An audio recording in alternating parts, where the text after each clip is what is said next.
consórcio eu vou pagando e quando há o sorteio eu recebo uma carta de crédito, certo? Então o consórcio ele não tem elemento condicional, não. É assim, eu vou pagando. Ele tem um elemento sorte. Quem é sorteado ganha a carta de crédito antes. Mas não é condicional, porque todos vão ter o final do crédito, certo?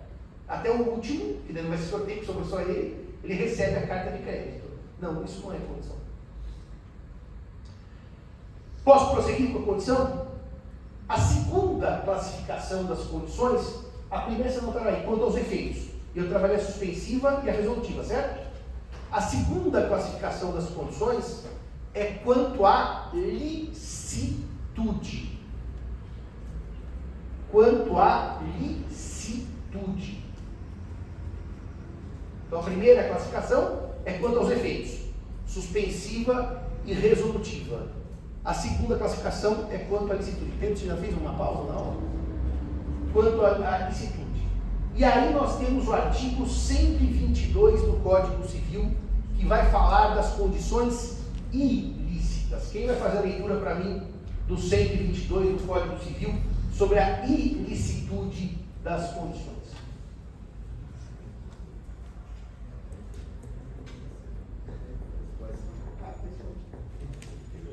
Lê o senhor. São listas, em geral, todas as condições não contrárias à lei, à ordem pública ou aos bons costumes. Só isso. São lícitas todas as condições não contrárias à lei, à ordem pública, aos bons costumes, é isso?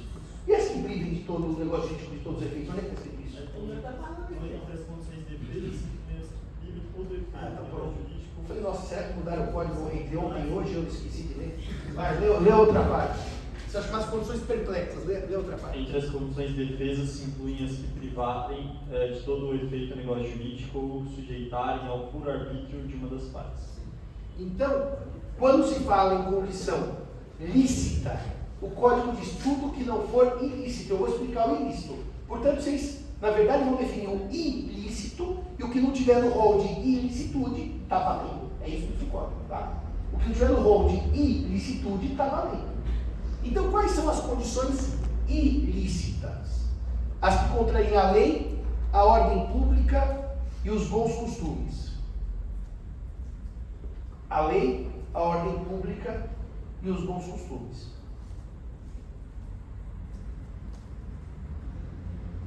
Eu estava dizendo para os senhores, acho que uma das primeiras aulas, que ele perguntou, Simão, como é que eu sei se uma lei é ou não de ordem pública? Né? Que as partes podem ou não podem afastá-la. Eu disse para os senhores que uma boa dica se uma lei é ou não é de ordem pública é quando a lei diz não pode. Né? Se a lei diz não pode é porque é de ordem pública. O não pode é uma locução clara para dizer que o conteúdo da lei é de ordem pública. A questão dos bons costumes, cada vez mais, é uma questão revista pelos tempos, né? Quando eu era aluno aqui dessa escola, a gente dizia, né? Toda vez que uma pessoa se voluntaria a, vamos usar o eufemismo, a cessão gratuita ou onerosa das partes do próprio corpo como condição negocial, se me deres um beijo, venho a casa. Tem que usar termos técnicos para evitar choque às moças e aos rapazes. Mas se você me der um beijo, eu dou. Olha, se você me der um beijo, eu dou um pão de queijo. Mas tem que ganhar um beijo. Eu não falei de língua ou de bochecha, é um beijo. E daí tem vários tipos de beijo. Tem o ósculo mais com frêmito, né? Que a língua até treme. Tem aquele que é só o selinho, tem aquele que é quase uma lambidinha. Então tem vários tipos de ósculo. Reparem, tecnicamente, a gente sempre disse que condicionar negócios jurídicos a vantagens sexuais, remuneradas ou não, ou a atos de intimidade, remunerados ou não, sempre isso foi contra a ordem pública. Sempre a gente disse, contra os bons costumes. Que não poderíamos ter nenhuma condição que fosse derivada da, eu chamaria de questões da intimidade ou da moral sexual, como quiserem. Então a gente sempre entendeu isso. Mas anda tudo tão mudado que é capaz que agora admitam até isso. Ganhas o pão de queijo se lhe der um beijinho. Se for só um beijinho de bochecha, vale a condição. Se for um ósculo de língua, daí já pode ter algum problema na condição. Mas isso são os bons costumes, são, enfim, a brincadeira que eu estou fazendo são conceitos que vão mudando no decorrer do tempo. Eu já lhes disse que no passado a prostituição era tida como causa de invalidação dos contratos. E hoje em dia já há decisões que mandam remunerar pelo serviço de prostituição como uma prestação de serviço qualquer. Só estou dizendo para vocês que essa questão de bom costume não é estanque no tempo, não é estanque no passar, na evolução do direito. Tá? Qual mau costume o senhor quer? Eu ia perguntar se essa ideia de bons costumes não traz um pouquinho de segurança jurídica, porque é um negócio um pouco abstrato, né? Você ainda está pensando em algum contrato pervertido? Se tiver, pode pedir que a gente responde. O senhor pensou em alguma coisa específica? Vai ficar até vermelho, coitado. Claro, esses estándares jurídicos, doutor, que são ordem pública e bons costumes, claro que eles não são preto branco. E é claro que eles são revistos. E é claro que, nesse sentido, geram insegurança jurídica. Mas, como eu diria, o Código Penal já usou lá atrás o conceito mulher honesta. Né? O que é uma mulher honesta? No início dos anos 30. Esses conceitos eles são. Excelência! Nós estamos aqui diante do ícone do direito financeiro, Dr. Regis Oliveira. Regis, alegria vê-lo, meu querido. Obrigado, Regis. Foi meu professor de direito financeiro. Mas, enfim, chegando aqui na vaca fria, como eu lhe respondia, esses conceitos que mudam, que se alteram com o tempo, eles geram uma certa segurança, claro. Mas o direito não se constrói só de certezas. Então é uma forma do direito civil, literalmente, não devia nem evoluir, porque evoluir parece melhorar, dele se transformar, se adequar. Talvez essa porosidade não seja um ponto negativo, seja um ponto positivo. A gente poder reler o direito civil sem mudar suas estruturas básicas. Tá? Mas é claro que isso gera uma dificuldade. Professor, na exposição de motivos daquele texto do Miguel Reales do Código de 22, de 2002, ele fala isso, que como os conceitos gerais do Código, ele permitia que ele não evoluísse, que ele evoluísse. É isso, é isso. O professor Reale, ele tem uma frase na exposição de motivos do Código, que ele vai dizer o seguinte, até foi muito bom que você trouxe esse tema. O Código de 16 era um código fechado.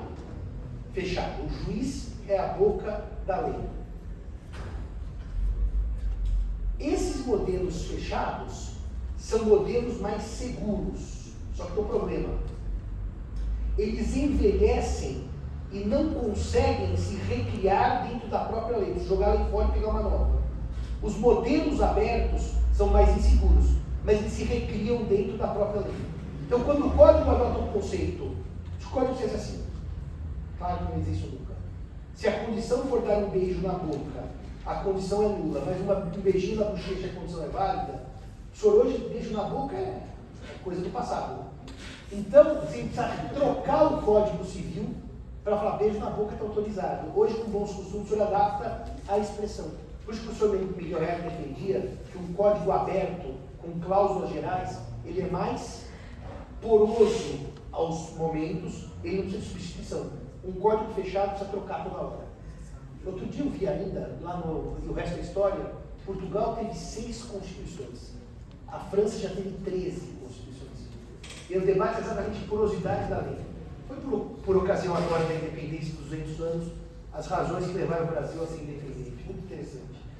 Em suma, realmente, esses conceitos abertos geram insegurança, mas eles garantem o chamado refreshment da lei. A lei ela permite uma nova leitura sem que altere a lei. A própria lei tem uma válvula de releitura dentro dela. Esse é o modelo aberto.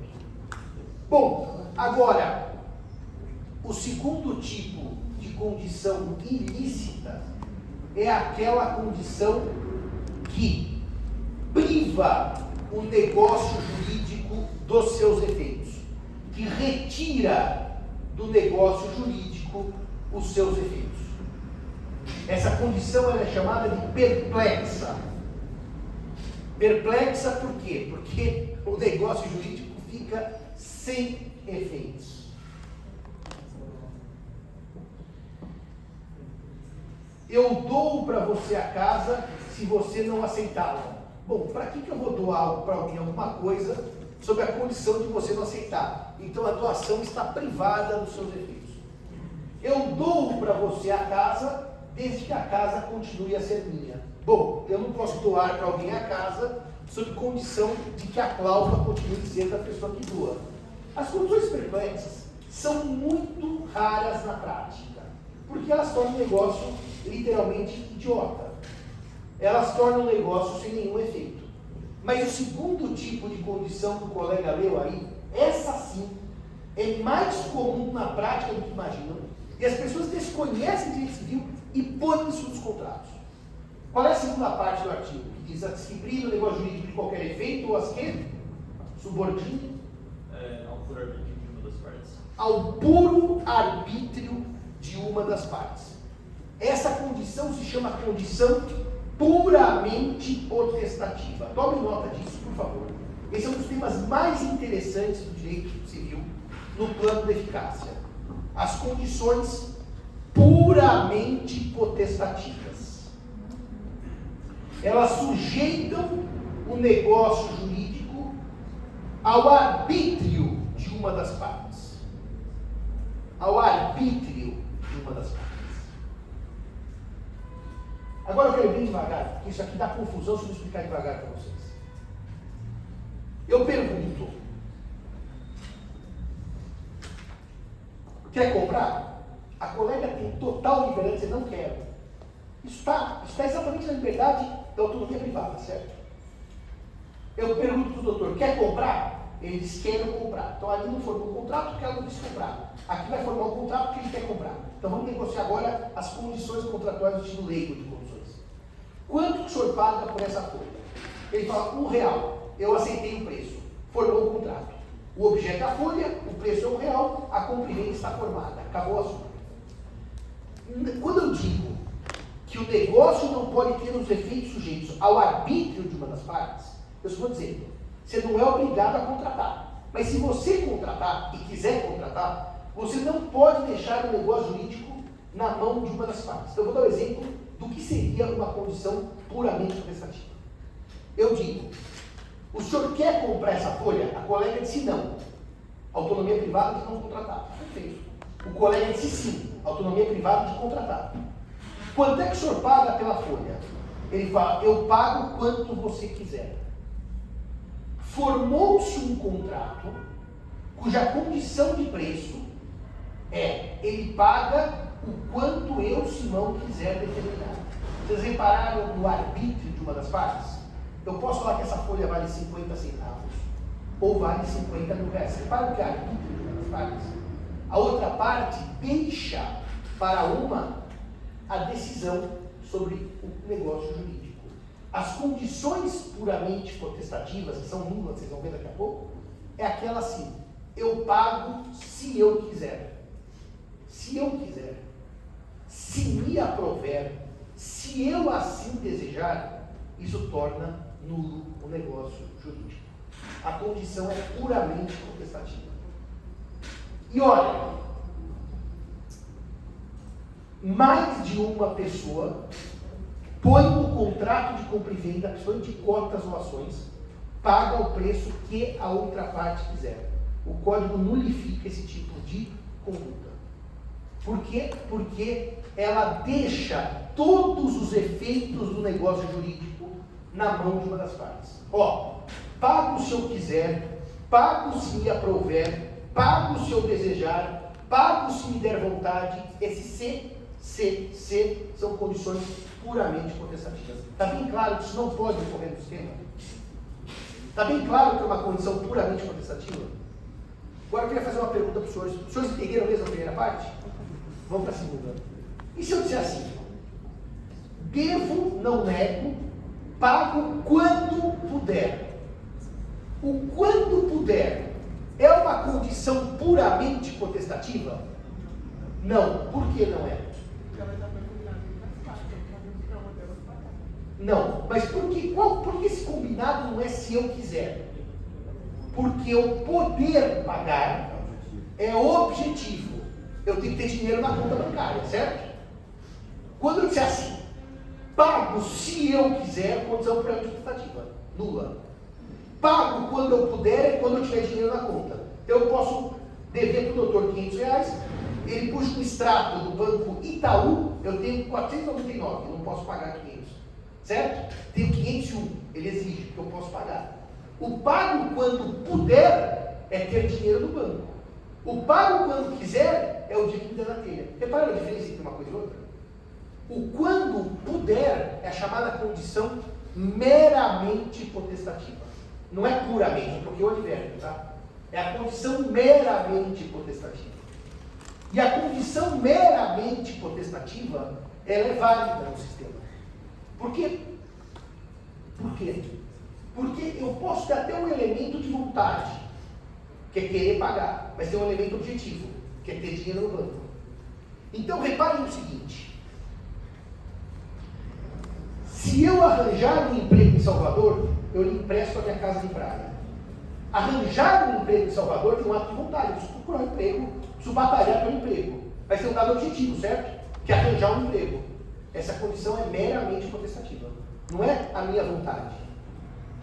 É a minha vontade aliada ao fato de eu arrumar um emprego. Vocês conseguem perceber a diferença?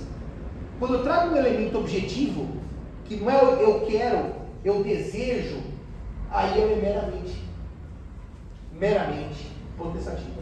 E ela é válida. Agora, só para fechar essa ideia, tem condições que não são nem puramente potestativas, se eu quiser, nem meramente, se eu arrumar um emprego em Salvador. São completamente diferentes da minha vontade. Quer ver uma?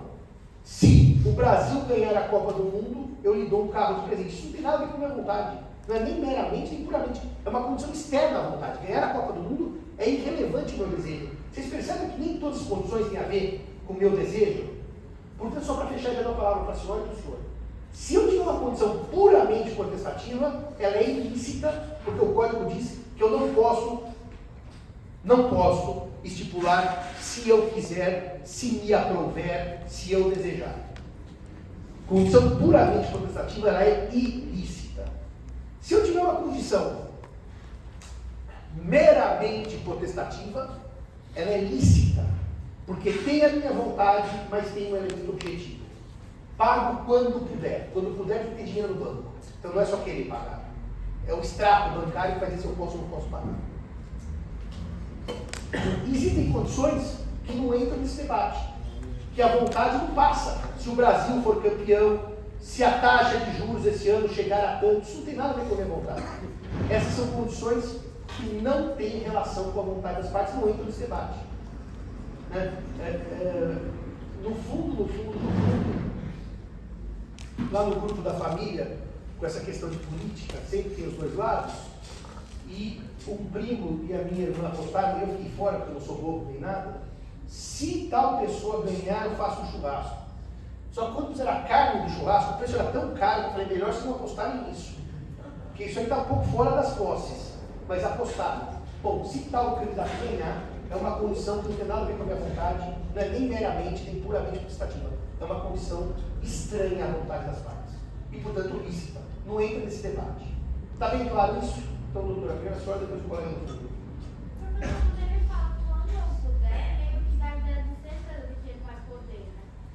Porque no fundo, quando eu puder, pode ser que eu não possa nunca. Por exemplo, se o senhor olhar a conta bancária do canal, ele não pode nunca. Mas ele pode ser que um dia ele ganhe na loteria. O poder não é uma certeza, é uma incerteza. Isso é uma condição, não é termo. Pode ser que eu não possa nunca. Fala, doutor. Eu ia perguntar de custo, mas mesmo assim... Do quê? De custo, só que mesmo assim é um pouco objetivo. Na verdade, na venda de custo, a condição suspensiva, que o código diz expressamente, que é uma condição suspensiva, suspende os efeitos do contrato. Ela poderia parecer resolutiva, mas não é. Sabe que ela não é resolutiva na de custo? Repara que coisa interessante como a vida reflete o instituto de direito privado. Quando o senhor vai num restaurante, vou lhe fazer uma nota para o senhor me responder. Como é que se transfere a propriedade no Brasil das coisas móveis? Como é que eu viro o dono de uma coisa móvel no Brasil? Tração. O senhor já reparou que quando o garçom faz uma venda de custo, ele não entrega a garrafa, ele não põe ela sobre a mesa, ele segura a garrafa e põe no copo. O senhor faz aquela prova e diz, gostei, daí ele põe sobre a mesa, a partir desse momento o senhor deve a garrafa. O senhor diz, não gostei, ele não põe mais para ninguém o vinho, ele leva a garrafa embora. Então a condição é suspensiva. Por quê? Porque não produz efeitos o negócio jurídico. Mas assim, mas Simão, nessa vaidade gusto, há um quesinho de subjetividade. Está perfeito. Está perfeito. É uma situação em que a lei me dá um quê de subjetividade. Quando o senhor estudar vaidade gusto no segundo ano, tem ao lado dela, mesmo artigo, venda sujeita à prova. É interessante porque as duas vendas, tanto a venda ad custo quanto a sujeita à prova, segundo o Código Civil, são vendas sob condição suspensiva. Mas o interessante dessa diferença é que na venda sujeita à prova, muito comum no interior, você vai comprar uma vaca que está produzindo leite. Você fala, eu só quero a vaca se ela der 10 litros dia. Por menos eu não compro. Ah, então leva a vaca por uma semana, tira leite, mas aí não é por gosto, tá? É sujeito à prova. Se ela produzir 10 litros, a vaca é sua. As duas vendas são sob condição suspensiva. Só que numa existe um quê de subjetividade, a de custo. Na outra é bem objetiva. Se tiver as qualidades prometidas. É bem diferente uma coisa da outra. Uma é se eu gostar do vinho, a outra é se a vaca produzir 10 litros por dia. Uma é bem objetiva, uma é mais subjetiva. Você tem toda a razão. A venda de custo é bem subjetiva. O professor Nazar diz que no caso do vinho, eu já disse que o Nazar é um chato. Várias vezes eu disse isso. Se eu não disse, eu vou dizer agora. Ele é bem chato. Então ele disse para mim assim, que na venda do vinho, quando o garçom põe o vinho no copo, e diz assim, experimente, né? Você não pode dizer, não gostei. Você só experimenta para ver se o vinho não está estragado. Eu não sei de onde ele tirou isso. É exatamente para ver se você gostou ou não gostou. Se não gostou, não precisa estar estragado. Porque o que estiver estragado não chama de gusto. Chama ad náusea, dá ânsia. Você vomita. Então, chega o prato. Está estragado, você precisa comer, porque afinal você pediu o prato. Não me parece ter nenhuma lógica a ideia de que o vinho é exatamente se eu gostei ou não. Eu não conheço o vinho assim. Eu só compro mediante prova. Quantas vezes os senhores não veem no supermercado? Principalmente eu adorava fazer isso quando eu era mais novo, ir lá só para comer a amostra grátis. Sabe aquelas coisas como chocolate, amendoim, você vai comer. Se acabou, você está com a refeição feita, né? E de graça. Você diz assim, eu só compro se eu gostar do que eu vou experimentar. Ele dá, não gostei. É subjetivo, já tem razão. Mas faz parte do sistema um pouco de subjetividade quando autorizado. Agora, só veja coisa curiosa. Coisa curiosa. Como a economia e o direito dialogam nos institutos. No Brasil, dizia agora há pouco para os senhores, que se eu comprar alguma coisa e não gostar, eu não tenho como chegar na loja e devolver. Só tem uma forma. Se eu comprei sem ver o produto. São as chamadas vendas à distância. Por telefone, por internet. Aí eu tenho 7 dias de arrependimento. Mas nos Estados Unidos, como dizia para os senhores, não. Eu compro na loja um casaco e devolvo. Digo, não gostei. Eu nunca me esqueço, primeiro que você fez em Nova York, em 94, achei uma jaqueta linda, comprei. Daí na loja do lado achei uma mais linda e mais barata. Fui devolver a primeira e comprei a segunda. Essa ideia de transformar as vendas, em certo sentido, em todas as de custo, ou num grande dia de arrependimento, vocês concordam que gera uma subjetividade enorme. Porque eu compro na loja, chego lá e devolvo porque eu não quero. Não preciso explicar. Isso depende muito de uma opção jurídica com reflexos econômicos. Deixa eu explicar o que eu quero dizer para vocês. Se talvez no Brasil houvesse mais hipóteses de arrependimento, eu compraria mais sabendo que eu posso me arrepender e devolver. Talvez. Como a gente aqui não pode devolver, salvo nas vendas à distância, por telefone ou por internet, eu compro menos. São momentos em que há uma insegurança jurídica, voltando para o senhor na boa-fé, mas que o direito faz algumas opções. E o nosso direito fez uma opção de não arrependimento. Fez uma opção de uma insegurança na venda de custo. Mas o senhor concorda comigo que se o senhor imaginar a sua vida de comprador, desde um tênis até um ingresso para um show, quantas vezes o senhor teve o arrependimento garantido? Muito menos do que o senhor não teve. Perceba, no mundo virtual, que a gente compra mais pela internet, ainda o arrependimento aumentou. Mas vocês imaginam que o CDC de 1990, que não existia internet, quantas compras eu tinha ao vivo? A maioria. Quantas compras por telefone? Raríssimas. Então o arrependimento vai assumindo uma maior dimensão conforme o mundo se virtualiza. Agora, um amplo arrependimento do Brasil não me parece que virá. Por quê? Porque não está na tradição romano-germânica. Nenhum país europeu permite esse amplo arrependimento sem nenhum tipo de justificativa. Bom, quem quer perguntar mais? O senhor. E se na venda da loja, que o senhor deu exemplo, eu falar que eu só compro a loja se eu gostar do faturamento? Me parece que se eu gostar do faturamento, tem condição por administrativa é nula. O gostar deixa no arbítrio de uma das partes. É exatamente o que o código não quer. É exatamente o que o código não quer, que é uma insegurança total. Porque eu gostar é o seguinte: o senhor brigou com a namorada, tomou um chute, o senhor não gosta do faturamento. O senhor acordou feliz, tomou 2 canjibrinas, que a gente não sabe o que é. Então, o senhor acorda feliz, vai ficar louco do jeito que não quer. É exatamente essa cláusula. Sim. Tem alguns estudos que falam assim, se você não gostar do passeio, a gente devolve o seu dinheiro. Isso é um combinado. Isso é um arrependimento combinado. Se você não gostar do passeio, eu devolvo o dinheiro. Tá perfeito. O senhor come a pizza, se não gostar da pizza, o senhor não paga. Está combinado. O problema é que a loja acredita que o senhor vai ser honesto, né? Porque se o senhor come pizza todo dia na mesma pizzaria, não gosta e não paga. E daí isso acontece, chama-se abuso do direito. O senhor vai lá domingo, come a pizza. Se não gostar, não paga. Eu não gostei. Então, por que o senhor voltou a comer no domingo seguinte? Vai passar um ano comendo a pizza que o senhor não gosta? Interessante isso. O senhor ou é um masoquista ou é um caloteiro. O senhor teria 2 opções. Todo domingo comer a pizza que o senhor não gosta? Não gostei, não paga. Eu estava outro dia na Bertrand, lá no Chiado, em Lisboa, e eu vou sempre lá comprar livro, na mesma livraria. Eu sou fiel à livraria. Livraria e barbeiro eu nunca troco. São os 2 lugares que são fiéis.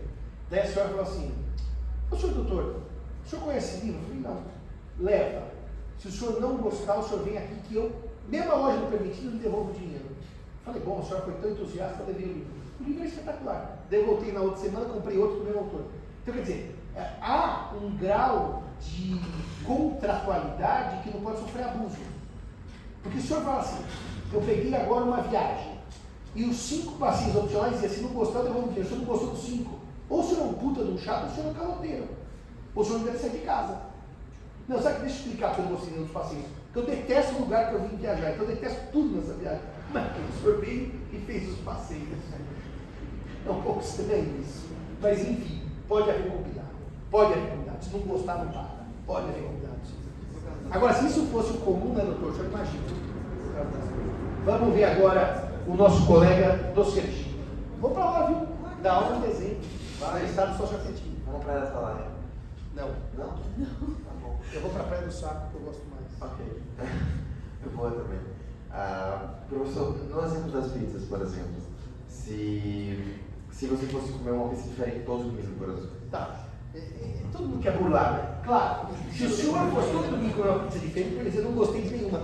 Mas o senhor concorda? Vamos dizer que o senhor vá 8 domingos. Por que o senhor foi na pizzaria para não gostar de 8 pizzas? Não era no chorinho japonês, ou no restaurante árabe, né? Ou o senhor é um puta de um chato? Olha, deixa eu dizer uma coisa pra vocês. Há muitos anos, eu fui dar uma palestra. A primeira palestra em Lisboa foi em 2005. Daí, em 2006, eu voltei a Lisboa. E o tema que foi posto na pauta por um aluno, meu tema era vícios redivitórios no Código Civil do Consumidor. Era o meu tema. Mas um aluno levantou a questão exatamente do direito de arrependimento das trocas. E ele perguntou assim: naquele tempo, o senhor imagina que o direito de arrependimento era em CD? Não, você compra um CD online, então tem 7 dias para devolver. Daí o senhor pirateia o CD, compra o próximo, daí tem 7 dias para devolver. No final do ano, o senhor tem 5.000 CDs e pagou 0. Essa figura é do abuso do direito. Se você tem uma história de todo domingo na pizzaria e não gostar de nenhuma pizza, ou ele é doente, ou é abuso do direito. Vocês concordam que se eu comprar 50 CDs online e me arrepender dos 50, muito provavelmente estou usando o sistema para me não completar indevidamente no direito que não é meu? Então, aí é o abuso do direito. E todo o sistema, vocês vão ver comigo, na responsabilidade civil, ele veda o abuso do direito. Está lá no artigo 138 do Código. Está escrito no Código.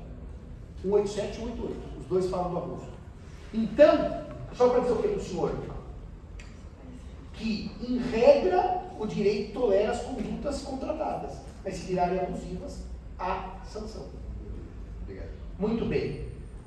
Nós acabamos com isso os artigos 121 e 122, não é isso?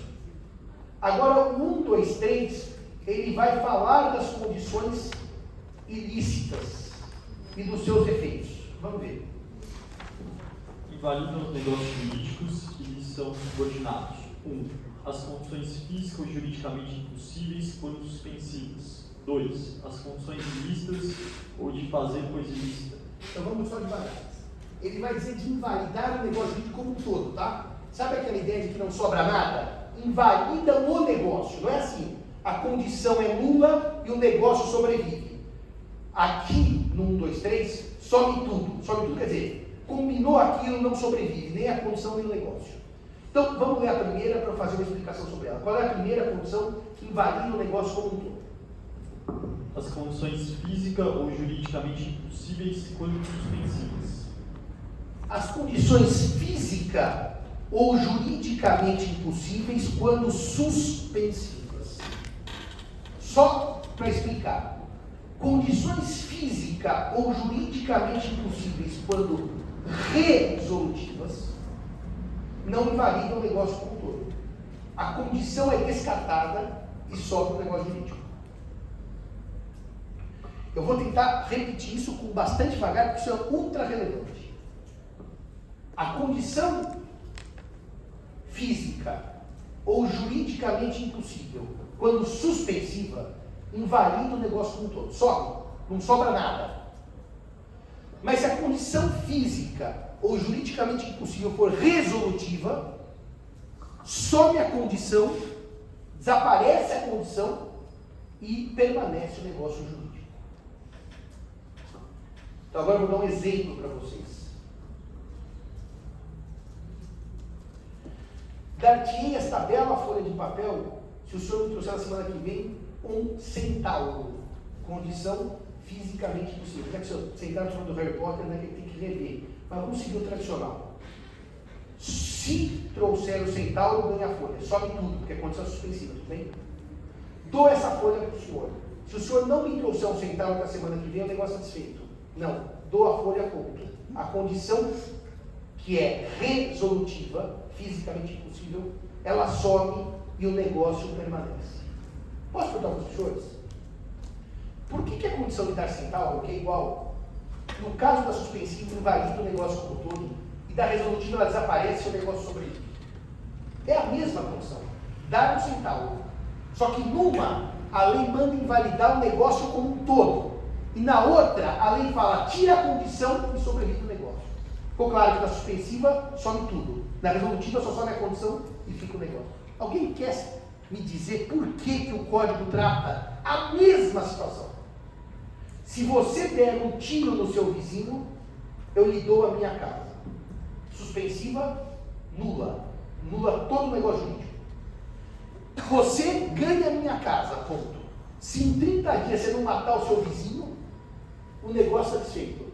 Fica, você ganha a minha casa, ponto, que só sobe a condição ilícita. Por que a diferença de tratamento? Ele perguntou antes, falou antes, vamos ver a sua conclusão. É a mesma ilicitude. É a mesma condição. Com dois efeitos. Aliás, eu vou perguntar para o Marcelo para mim, não vou perguntar para o senhor.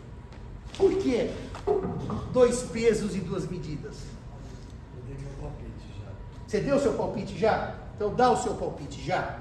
Porque na condição suspensiva, o negócio nunca vai se implementar no mundo real, porque ele está subordinado a uma condição que nunca acontecerá, ou se acontecer ela é ilícita. E no outro, não. O negócio acontece no mundo real, você só vai descartar a condição que é ilícita.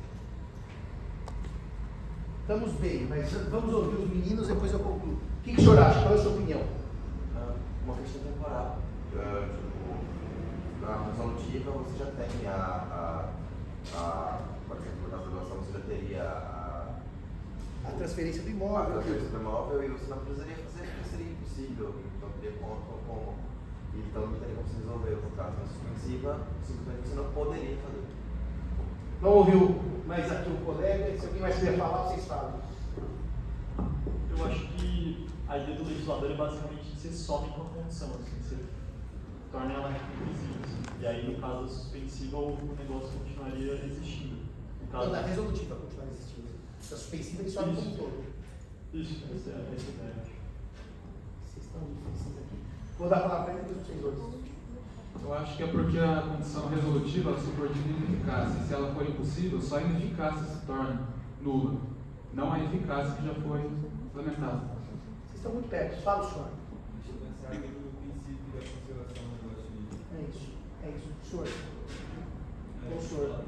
Deixa eu pensar se tiver uma cláusula impossível num negócio de suspensivo, então ele realmente nunca vai acontecer. É uma questão pragmática, exatamente isso. É uma questão pragmática, né?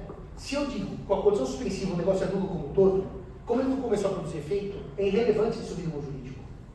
Se eu disser, se você matar o meu vizinho, você ganha a casa, ele não ganhou a casa hoje, certo? Some tudo no jurídico. Se eu disser, você ganha a casa hoje, se não matar o negócio satisfeito, já começou a produzir efeito. Então, no fundo, o que o código faz é um pragmatismo eficacial. O que já está produzindo efeitos, segue e a condição desaparece só ela. O que nunca produziu efeitos e nunca vai produzir, sobe todo. É uma questão de pragmatismo eficacial. Por isso que na resolutiva só sobe a condição e na suspensiva sobe tudo. O que nunca começou a produzir efeitos, nunca produzirá qualquer efeito. O que já começou, segue prosseguindo, só descarta a condição. Está bem claro isso? Eu vou repetir. O que nunca começou a produzir efeitos, não vai começar a produzir, porque a condição nulifica o negócio como um todo.